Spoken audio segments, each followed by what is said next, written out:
जय श्री राम, जय श्री कृष्ण, राधे राधे। तो जैसे कि आप लोगों ने थंबनेल में पढ़ा, गुरु की कर्क संक्रांति।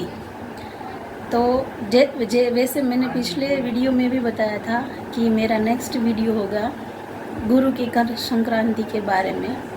तो आज इस वीडियो में आज ये बात करेंगे हम। तो आइए देखते हैं ये संक्रांति के बारे में। तो गुरुदेव की कर्क संक्रांति हो रही है 18 अक्टूबर से लेकर 5 दिसंबर तक। तो ये 49 डेज़ के लिए हो रहा है और उसमें 18 अक्टूबर की रात को प्लैनेट गुरु जुपिटर गुरुदेव कर्क राशि में प्रवेश करेंगे और 12 नवंबर को वक्री होकर रेट्रोग्रेड होकर 5 दिसंबर को फिर से वो मिथुन राशि में चले जाएंगे।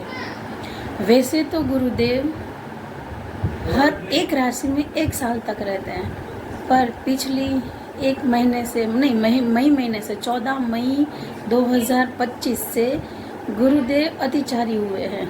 तो अतिचारी होना मतलब अपनी स्पीड से जल्दी घूमना, उसको अतिचारी बोलते हैं।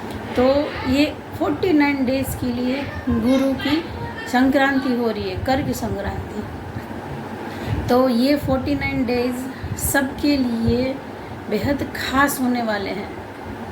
स्पेशली सबको मौका मिलेगा जिनके मतलब ये जो लास्ट में जब शनिदेव ने मीन राशि में प्रवेश किया है, तब से बहुत लोगों के लाइफ में उथल पुथल मची हुई है। देश में भी उथल पुथल मची हुई है, दूसरे देश में भी उथल पुथल मची हुई है। शॉर्ट में बताऊं तो जो शनि की मीन राशि में आते ही जो कुछ भी हुआ है, लड़ाई हुई है, सोना चांदी रॉकेट की तरह घूम रहा है, ये सब पर अब गुरुदेव ब्रेक लगाने वाले हैं। शेयर बाजार आप देख रहे हैं, उसमें भी सुधार होगा। सोना चांदी में भी, सोना चांदी रॉकेट बना हुआ है, उसमें भी बदलाव आएंगे। और ये जो अन्य देश एक दूसरे के साथ लड़ रहे हैं, उसमें भी बदलाव आएंगे, वो शांति की तरफ जाएंगे। अब देखते हैं ये कर्क संक्रांति का इफ़ेक्ट मोस्टली कौन से सेक्टर में होगा। टीचिंग सेक्टर में होगा, हीलिंग सेक्टर में होगा, मेडिसिन सेक्टर में होगा, फाइनेंस सेक्टर में होगा। ये सब सारे सेक्टर है, उसमें ये संक्रांति की असर देखने को मिलेगी। वैसे तो हर एक इंसान पे भी इसका इफ़ेक्ट पड़ेगी, ये हम आगे चर्चा करेंगे कि कौन से लग्न पे कौन से इंसान को कैसे ये जुपिटर प्रभाव देता है। वैसे तो ये 49 डेज सबके लिए बेहद शुभ माने जाने वाले हैं। आपको जब से शनि मीन राशि में आए हैं और जो भी आपको तकलीफ़ दे रहे हैं, उसमें आपको गुरुदेव राहत देने वाले हैं। अगर आप कहीं पे फंसे हुए हैं, आपकी लाइफ में कोई प्रॉब्लम चल रही है, तो उसका सॉल्यूशन भी आपके सामने आने वाला है। बस आपको उसको पहचानना है और उसको एक्सेप्ट करना है। आपकी सहायता गुरुदेव करने आए हैं, आप ये मान लीजिए। तो आप रेडी रहिए। अगर आपकी लाइफ में कोई प्रॉब्लम है, अगर आपको मौका दिख रहा है, तो उसको पकड़ लीजिए, कैच कर लीजिए। 100% आपकी मुसीबत सोल्व हो जाएगी। अब देखते हैं लग्न वाइज इंसान की कुंडली में इंसान को कितना प्रभाव पड़ने वाला है। सेक्टर तो मैंने बता दिए, टीचिंग, फाइनेंस, मेडिसिन, हीलिंग, जो गुरु ग्रह से रिलेटेड जो काम करते हैं लोग, वो उन सब में अच्छा प्रभाव देखने को मिलेगा, बहुत ही शुभ प्रभाव देखने को मिलेगा। तो अब देखते हैं इंसानों पर कैसा प्रभाव पड़ने वाला है। तो सबसे पहले लेते हैं मेष लग्न। मेष लग्न में चौथे घर से ये संक्रांति होने वाली है। तो ये वैसे तो देखा जाए तो मेष लग्न के जातक की 7.5 चल रही है, उसमें ये 49 डेज ये संक्रांति उसके लिए राहत लेकर आने वाली है, उनकी ज़िंदगी में सुख समृद्धि लेकर आने वाली है। आप कुछ चीज़ें जैसे कि कार, कोई व्हील्स है वो आप खरीदने के योग बन रहे हैं। आपकी माता अगर बीमार है, उनकी तबीयत में भी सुधार देखने को मिल रहा है। आपके चौथे घर से जो भी देखा जाता है वो आपको फल मिलने वाला है। अब देखते हैं वृषभ लग्न। वृषभ लग्न के जातक को तीसरे भाव में ये संक्रांति होने वाली है। तो तीसरे भाव से क्या देखा जाता है? तीसरे भाव से हमारे भाई बंधु भाई बहन देखने को देखा जाता है, हमारे पराक्रम देखने को देखा जाता है, हमारी यात्रा, छोटी मोटी यात्रा देखने को देखी जाती है। तो वृषभ लग्न वाले ये 49 डेज में भी छोटी मोटी यात्रा करेंगे, उनको अपने भाई बहन से सपोर्ट मिलने वाला है। कुछ भी वो जो उन्होंने शनि जब मीन राशि में आया तब में भी उन्होंने गलत ऐसे डिसीजन लिए थे जो उनको नहीं लेने चाहिए थे। तो ये उनको मिलने वाला है दिन जहां वो अपने डिसीजंस बदल सकते हैं, सुधार सकते हैं। अब मिथुन राशि वालों के लिए देखते हैं कि मिथुन राशि वालों के लिए ये दूसरे भाव से गोचर हो रहा है। तो दूसरा भाव कुटुंब का होता है, दूसरा भाव धन का होता है, दूसरा भाव वाणी का होता है।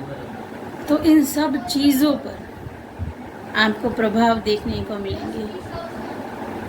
मैं यहाँ आपको कोई पर्टिकुलर नहीं बता रही कि आपकी लाइफ में ये होगा, ये होगा, ये होगा, क्योंकि मैं ये जो वीडियो देख रहे हैं मेरे पास उनकी कोई पर्टिकुलर जन्म कुंडली नहीं है। मैं सेक्टर बता सकती हूँ कि आपको किस किस सेक्टर में प्रभाव देखने को मिलेगा, पर मैं आपको पर्सनली नहीं बता सकती क्योंकि सबकी अलग अलग कुंडली होती है, सबके अलग अलग ग्रह होते हैं, उन ग्रहों पर किसी की दृष्टि होती है, ये सब अलग अलग होता है। मैं सिर्फ आपको सेक्टर बता सकती हूँ। सॉरी, ये दिवाली की साफ सफाई में थोड़ा तबीयत खराब हो चुकी है। अब देखते हैं कर्क लग्न। कर्क लग्न में तो पहले स्थान से ही उनके घर से ही ये गोचर हो रहा है। तो कर्क राशि, कर्क लग्न जिसका भी है, पहला कुंडली का जो पहला खाना होता है ना, पहला भाव, उसको लग्न बोलते हैं।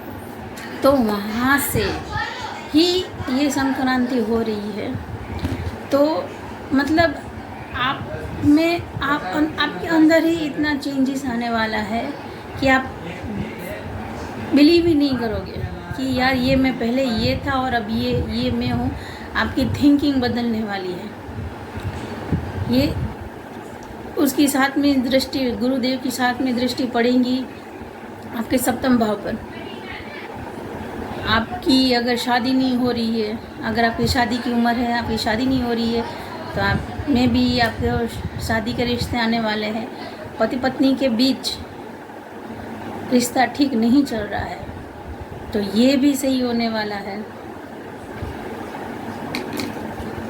अब सिंह राशि की जातकों के लिए, सिंह लग्न वालों के लिए क्या रहेगा कर्क संक्रांति का फल, ये हम जानेंगे अगले वीडियो में।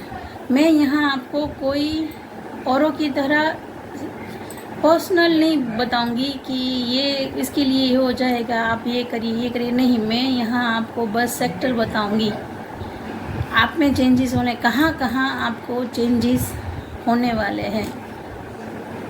आपको खुद आपकी लाइफ को टटोलना है। खुद आप ये वीडियो देख रहे हैं तो थोड़ा खुद अपनी लाइफ को सोचिए, और मैं जो बोल रही हूँ वो कहाँ आपकी लाइफ में फिट हो रहा है ये आप अपने हिसाब से बिठाइए। थोड़ा बहुत ज्योतिष आप भी सीखिए। ज्योतिष सीखना बहुत अच्छी बात है। जैसे कि पहले के, जब बहुत पहले हर घर में एक ज्योतिषी होता था। आजकल हमने क्या कर दिया है, हम फैमिली डॉक्टर रखते हैं, फैमिली ज्योतिष नहीं रखते। पर ज़रूरत हमको फैमिली ज्योतिषी की भी है, फैमिली एस्ट्रोलॉजर भी होना चाहिए, ताकि आपको जो प्रॉब्लम हो रही है, क्यों हो रही है, उसकी सॉल्यूशन क्या है, इनका आपको जवाब मिल सके।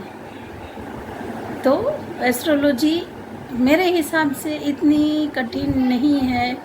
अगर आप पढ़ लिख कर डिग्री लेकर जॉब कर सकते हैं, इंजीनियर बन सकते हैं, डॉक्टर बन सकते हैं, तो एस्ट्रोलॉजर तो बन ही सकते हैं। और ऐसा भी नहीं है कि एक घर में काम करने वाली जो हमारी माएँ होती है, जो बहनें होती, वो एस्ट्रोलॉजी नहीं सीख सकती, ऐसा भी कुछ नहीं है। वो भी एस्ट्रोलॉजी सीख सकती है, बस आपको पढ़ना आना चाहिए। आप जो लिखा है वो पढ़ सकती हैं तो आप एस्ट्रोलॉजी सीख सकती हैं, और सीखना ही चाहिए। मेरे हिसाब से घर में एक इंसान को ज्योतिष आनी ही चाहिए, ताकि आपको आने वाली प्रॉब्लम का सॉल्यूशन मिल सके। और हम मेंटली प्रिपेयर्ड हो कि हमारे साथ ये होने वाला है। हमको सबसे ज़्यादा दुख कब होता है पता है? कि हमको जब पता ही नहीं होता कि हमारे साथ ये होने वाला है। तो हम अगर ज्योतिष सीखते हैं तो हमें पता चल जाता है कि हमारे साथ क्या होने वाला है, तो हम मेंटली प्रिपेयर्ड रहते हैं उस चीज़ के लिए। और हम उस चीज़ के लिए मेंटली प्रिपेयर्ड है तो हमने उस चीज़ जो प्रॉब्लम है उसके सॉल्यूशन भी हमने निकाले हुए होते हैं, तो हमें उस वक्त उतनी तकलीफ़ नहीं होती। तो आई प्रिफर कि सबको घर में एक इंसान को ज्योतिष सीखना ही चाहिए। Thank you. अब आगे वीडियो में देखेंगे आने वाले जितनी भी बाकी राशियाँ बची है उनकी लाइफ में किस सेक्टर में प्रभाव पड़ेगा, ये हम आने वाले अगले वीडियो में देखेंगे। जय श्री राम, जय श्री कृष्ण।